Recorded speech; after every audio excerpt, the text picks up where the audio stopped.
Glenn. Oh, no! Yeah, all right, we're resetting, boys. Let's go. Good squeeze, good squeeze. Respect the squeeze. I just like saying it. It's so good. All right.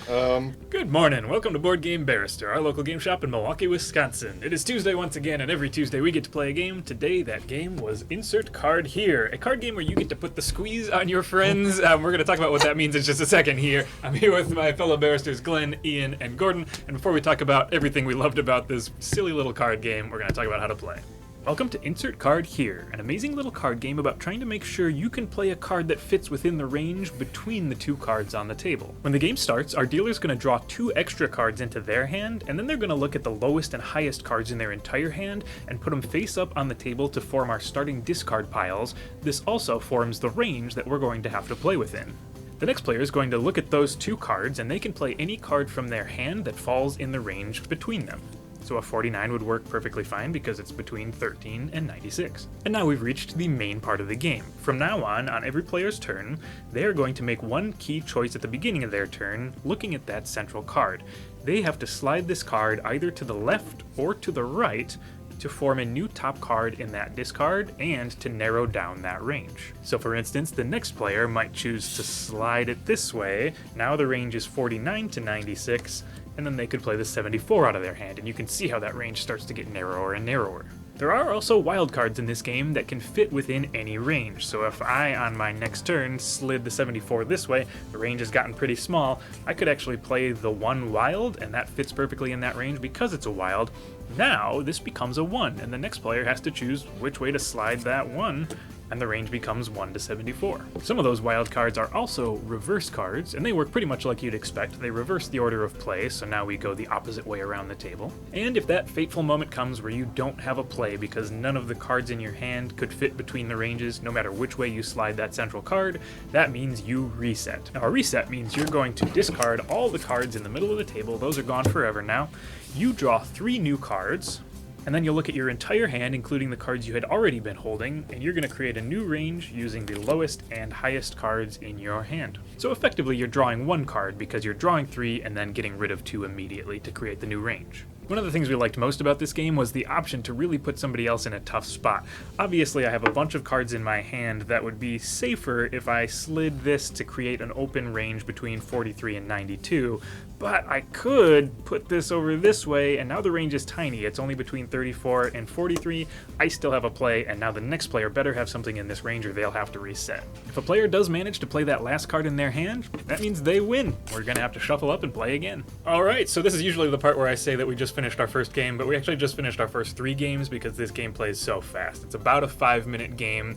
We switched up one of the rules ever so slightly in our 3rd game, which we'll talk about, and that made it more of like a 8-minute game. Still super quick. You're going to want to play it a bunch of times. And the box says it's for 2 to 5 players. It was really fun with 4 players. I had a really good time, and I think with 3 or 4 players is really the sweet spot with this one, just to have it kind of going around the circle fast enough, akin to a lot of little card games where you're just playing one game at a time and trying to keep a fast pace. Up to 5 players is still probably really fun. Down to 2 players is a very specific experience. I don't know that I would say it's best with 2 players, but it does work fine. You can still interact with the game and play with the mechanics. So really good for 3 to 4 though.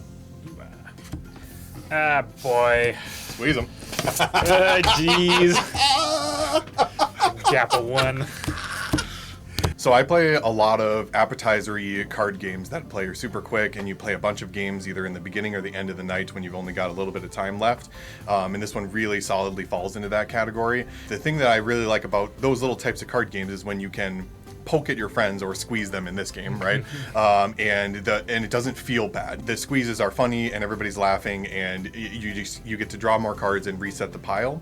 It rewards you for poking your friends and forcing them to make hard decisions, or like Andy was doing in the 2nd game, he was forcing the squeezes to happen early and not letting people play into those, which let us draw more cards and play a little bit more of the game mechanics. So I think I like this a lot. But I will say, playing off that, the whole poking at your friends, there's nothing better when your friend tries to poke you and gives you that small range and says, yeah, do you happen to have the exact card that'll fit there? And you're like, I do. Yeah. When you make them have it and then they do, it's so rewarding. Because that is so rewarding. Yep. Yep. And everybody gets a chuckle out of it, right? Yep. No matter whichever side you're on, and those are the best kind of like competitive games. I think Glenn's spot on that. Yeah.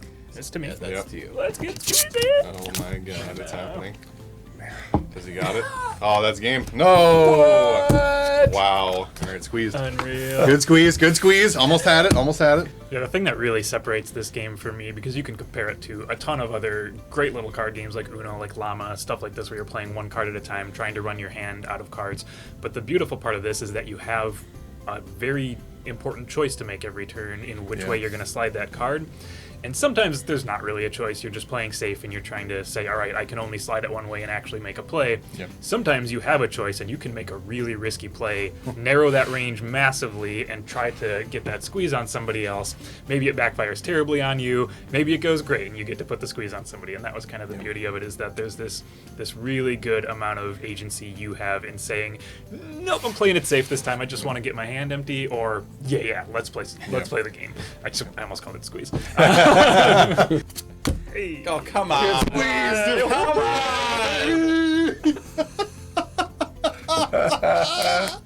Got him. Pull those wilds out. Where are the wilds at? Got that I know you got 34. I would have played it last time if I'd had it. So after playing a couple of games, we decided that we felt that there was a lot of wild cards, and that had a certain way in which the game played. So our house rule was there are two types of wild cards. There are the regular wild cards that can be played as any card, and ones that are a wild card that then reverses the order of play. And so we had two rules. One, we made the reversing cards only reversing cards. So you can't play them as a wild, you play them as their number, but then they reverse the order of play. And then the second rule is that you win the round if you run out of cards and the card you played was not a wild. So this is encouraging you to get those wild cards out of your hand early, not hang on to them as this super secret win at the end, and then just have fewer wild cards overall and play those reverses as reverses. Yeah. It made for some really silly, terrible plays in all the best ways. Yep. So, yeah. Alrighty, I think that does it for Insert Card here. It's an amazing little game, and we had a great time with it. As always, if you hit that subscribe button, that means you're going to get to see all of our Tuesday videos every single week when we post them. Leave a comment if you got a comment, and check out our online store. You get to see all the cool games like Insert Card here. Thank you so much for joining us this week, and we will see you next time.